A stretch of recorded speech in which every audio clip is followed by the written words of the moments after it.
बंगाल में घुसपैठियों के खिलाफ भी शुभेंदु सरकार का एक्शन चल रहा है। साथ साथ मुख्यमंत्री ने साफ चेतावनी दी है कि किसी भी बांग्लादेशी और रोहिंग्या को बख्शा नहीं जाएगा। जो भी घुसपैठ करके आए हैं वो स्वतः चले जाएं एक्शन से पहले।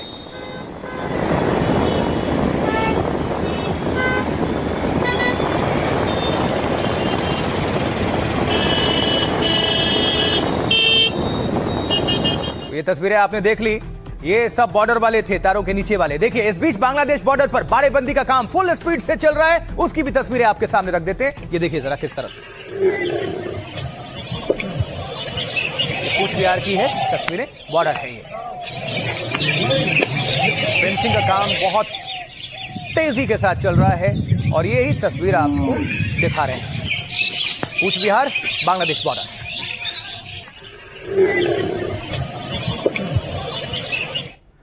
और वहीं दूसरी तरफ दक्षिणी दिनाजपुर भी, वहां हाकिमपुर बॉर्डर है और हाकिमपुर बॉर्डर पर घुसपैठियों की भीड़ लगातार बढ़ती जा रही है। खबर है कि यहां मौजूद 100 घुसपैठियों को बांग्लादेश वापस भेजा जाएगा। यह तस्वीर देखिए।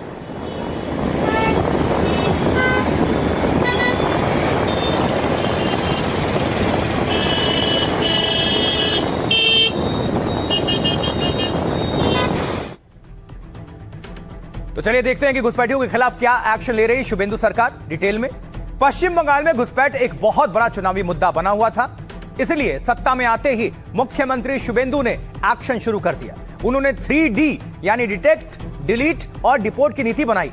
उसी नीति के तहत राज्य में 11 होल्डिंग सेंटर स्थापित किए गए। इन होल्डिंग सेंटर्स में घुसपैठियों की पहचान की जाती है और फिर उन्हें वापस भेजने की प्रक्रिया शुरू की जाती है। इन केंद्रों में फिलहाल 335 संदिग्ध लोगों को रखा गया है, जिनमें 148 पुरुष, 99 महिलाएं और 88 बच्चे शामिल हैं। उत्तरी 24 परगना के बसीरहाट में सबसे ज्यादा संदिग्ध हैं। इस सेंटर में बांग्लादेशियों और रोहिंग्याओं के होने की आशंका है। मालदा में 9 संदिग्ध बांग्लादेशी नागरिकों को रखा गया है।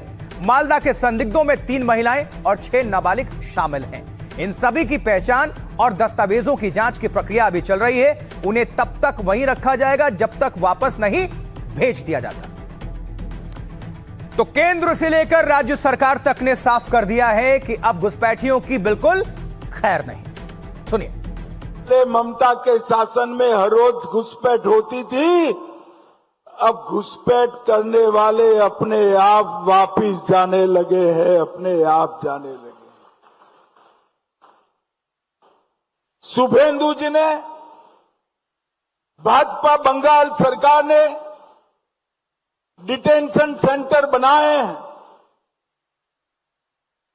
मगर हम सब लोग चाहते हैं कि जो घुसपैठ कर अवैध तरीके से आए हैं वो अपने आप जहां से आए हैं वहां वापिस चले जाए। अगर वो अपने आप चले जाते हैं तो बंगाल सरकार भी उन पर कोई केस नहीं करेगी, जाने के लिए उनकी सहायता भी करेगी। ये कुछ होल्डिंग सेंटर वेंटर नहीं है, ये डिटेंशन सेंटर है। मैं तो पहले बोलूंगा कि जो 27 लाख वोटर को आपने वोट देने का आपने अधिकार उनसे छीन लिया, नहीं देने दिया, पहले आप बताइए कि उन 27 लाख में कितने रोहिंग्या है, कितना बांग्लादेशी है, और अगर इसका प्रूफ आपके पास है कि ये रोहिंग्या या बांग्लादेशी है तो जैसे विदेश में हम देखते हैं कि उनको इमीडिएटली डिपोर्ट किया जाता है, वो क्यों नहीं कर रहे हैं आप? SIR के पहले भागने का कोशिश किया था, लेकिन ये सारे विरोधी पार्टी लोग उसको रोक के रखा। आज उनको पता चल गया कि अच्छे से निकल जाए, नहीं तो बहुत नसीब में दुर्दिन दुर्वस्था आएगा, खराब दिन देखना पड़ेगा। तो जा रहे हैं, 200-400 नहीं है, रोज लाखों लोगों को पार करना पड़ेगा। तभी यहाँ जो करोड़ों लोग छुपे हुए हैं और देश को बर्बाद करने में लगे हुए हैं, सारा सुविधा भोग रहे हैं, तब इससे देश को निजात मिलेगा और हमको देश को नया ढंग से बढ़ पाएंगे। देखिए कहीं खुशी कहीं गम, मतलब शुभेंदु सरकार एक्शन में है तो दूसरी ओर ममता बनर्जी की पार्टी में हाहाकार मचा हुआ है। कैसे, ये देखिए। सिर्फ फुटबॉल और अंदरूनी कलह खुलकर सामने आ रहे हैं। पहले ये तस्वीर पर नजर डालिए जरा।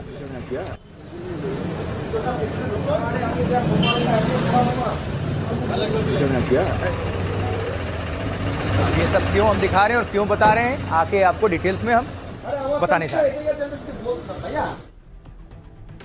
अब सवाल ये खड़ा हो रहा है कि क्या मुश्किल में है ममता बनर्जी की पार्टी और ममता बनर्जी? अगर है तो क्यों?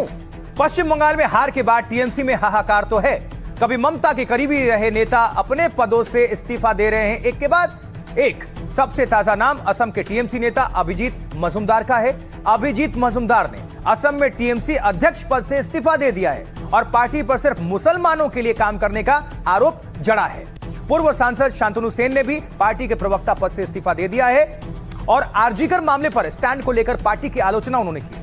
इस बीच तृणमूल कांग्रेस की सांसद सुखेंदु शेखर ने पार्टी खत्म होने की बात तक कह डाली है। उन्होंने भविष्यवाणी की है कि पार्टी अपनी विश्वसनीयता खो चुकी है। इससे पहले सांसद काकोली घोष ने सभी पदों से इस्तीफा दिया था। उन्होंने कल्याण बनर्जी के खिलाफ लोकसभा स्पीकर को तो चिट्ठी भी लिखी है। खबर आ रही है कि 20 सांसद किसी भी वक्त टीएमसी छोड़ने की तैयारी में बैठे हैं और साथ ही 50 विधायकों के भी जल्द टीएमसी छोड़ने का दावा किया जा रहा है। चुनाव परिणाम के बाद करीब 100 पार्षद पहले ही पार्टी से इस्तीफा दे चुके हैं और इन सब के बीच ममता बनर्जी ने सोशल मीडिया पर एक कविता लिखी है। गिरगिट नाम की कविता में ममता बनर्जी ने बागी नेताओं पर तंज किया है। उन्होंने कविता में लिखा है, वो घंटों में अपना चरित्र और रंग बदल लेते हैं। ममता बनर्जी तो ममता बनर्जी की पार्टी के नेता अब खुलकर ममता बनर्जी के खिलाफ भी बोलने लगे हैं, जो पहले कभी नहीं सुना जा रहा था। ये सुनिए अब। पब्लिक मैंडेट हम लोगों का खिलाफ गया है, इसको मानते हुए हमको लगा अभी एक और कोई चांस नहीं है कि हम इस इशू को दोबारा पार्टी का स्पोक्स पर्सन बन के डिफेंड करें। बीमारी तो टीएमसी में था ही, आज ऊपर तक पहुंच गया है, सर पर चढ़ गया है। तो यदुवंशों का जो ध्वंस हुआ था ना, मुसल पर्व जो होता है, अभी मुसल पर्व शुरू हो गया है टीएमसी में। धीरे धीरे पूरा टीएमसी खत्म हो जाएगा। जनता अपना वोट डालने का मौका मिला उनको, उन्होंने समझा दिया हमारे खिलाफ वोट देके कि तुमने हमको सुना नहीं। अभी जो स्थिति है कि तृणमूल पार्टी तो सत्ता से चले गए,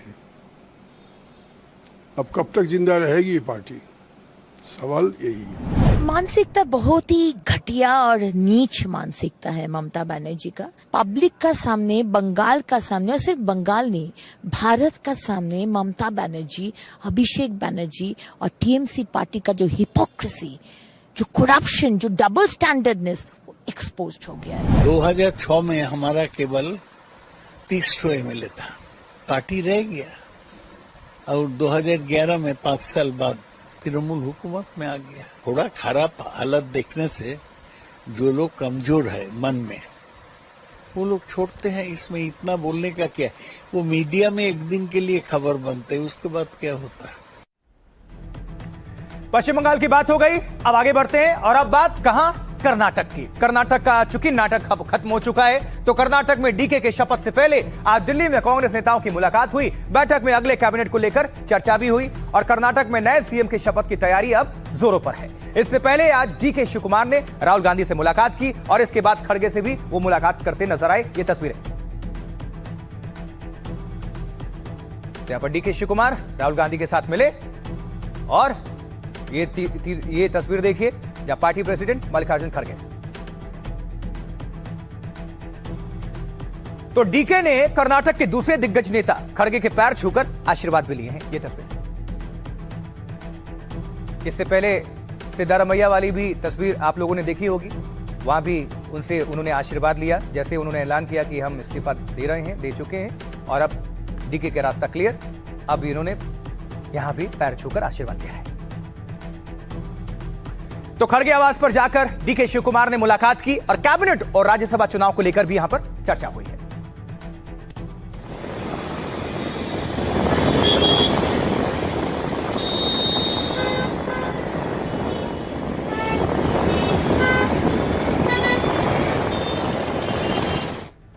और डीके के साथ साथ सिद्धारमैया भी दिल्ली पहुंचे। उन्होंने राहुल गांधी और मल्लिकार्जुन खड़गे से अलग अलग मुलाकात की है। यह तस्वीर,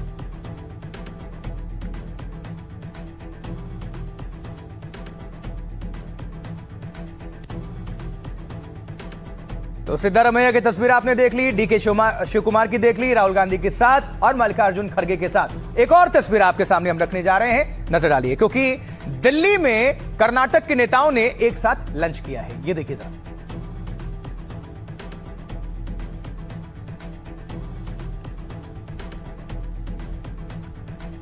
अब डिटेल में आपको बता देते हैं। देखिए, कर्नाटक में शपथ से पहले दिल्ली में आज हुई मुलाकातों में क्या हुआ। कर्नाटक में शपथ से पहले दिल्ली में डीके शिव कुमार, डीके के साथ सिद्धारमैया भी दिल्ली पहुंचे हैं, ये बताया आपको हमने। लेकिन सोनिया गांधी के घर पर राहुल से मिले सिद्धारमैया। करीब 1 घंटे तक दोनों नेताओं की मुलाकात हुई। डीके शिव कुमार ने भी राहुल गांधी से मुलाकात की। कर्नाटक में नए कैबिनेट को लेकर चर्चा हुई। सूत्रों के मुताबिक 4 डिप्टी सीएम बनाए जा सकते हैं। जी 4।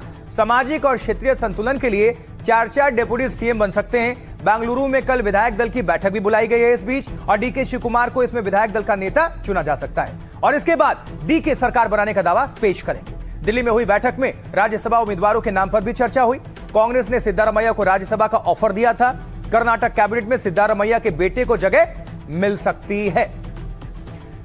तो कर्नाटक में नए सरकार को लेकर डीके ने क्या कुछ कहा और साथ ही उनके गुरु ने डीके के बारे में क्या बताया, सुनिए दोनों। कल बेंगलुरु में 4 बजे विधायक दलों की बैठक होगी। इसमें हमारे 2 पर्यवेक्षक वेणुगोपाल और सुरजेवाला मौजूद रहेंगे। इनकी मौजूदगी में बैठक होगी। इसके बाद आगे की प्रक्रिया शुरू होगी। इनकी डिप्यूटेशन का प्राइम मिनिस्टर और रोटेशन का चीफ मिनिस्टर बनाने का जो इनका प्रयोग है, ये जो है वो हमेशा जो है वो पिटता जा रहा है और परास्त होता जा रहा है।